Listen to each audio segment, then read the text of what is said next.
Claire Ward talking about these old saints and Mahalia Jackson. And let me tell you how he said he met Mahalia Jackson. So, as the story goes, he was coming from Youngstown, Ohio, where he was working in a church called Mount Calvary Pentecostal Church, which now is Mount Carmel Pentecostal International. Okay, my dad was a pillar. He was a pillar in the church community here in Columbus, Ohio, and a lot of things God had used him in church building. A lot of people didn't know that he came out of. Actually, God used him before Norman Wagner was the minister that God had stationed there at another time, and God rest his soul. He just passed away, I believe, January 2010.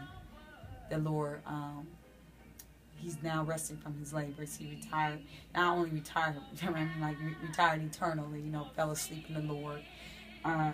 Yes, with all due respect. But no one knows this. But my father, they know it now because my dad told me about how God used him profoundly in the establishment of that ministry. When he came out of Steubenville, Ohio, he took a coach bus in the wintertime up to Youngstown. And the thing about my dad's story, he always tells me how the Lord led him. He said the Lord told him to get on this Greyhound coach bus and go north to Youngstown. And there he would find this church, Mount Calvary Pentecostal Church. That's what the name of it was at that time. And he said it was so cold. It was bitter cold. And there was snow about 10 feet deep on the ground. But he went in all of that weather in obedience. He went in obedience, and he found this church, and he stayed there. He stayed there for a number of years, maybe like 1 or 2 years, and helped that church really get on its feet, get rocking, get going. And then from there, he took a trip to Chicago.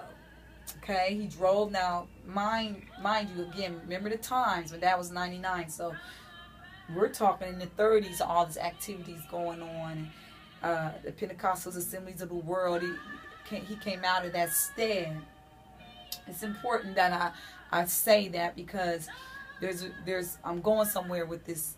I asked the Lord a question about, I don't know, 2007. I was in my home in Florida, and I believe God had caught me up in a trance, and I had an open vision, and I asked the Lord a few questions, and one of them was, Lord, what happened to Daddy's ministry?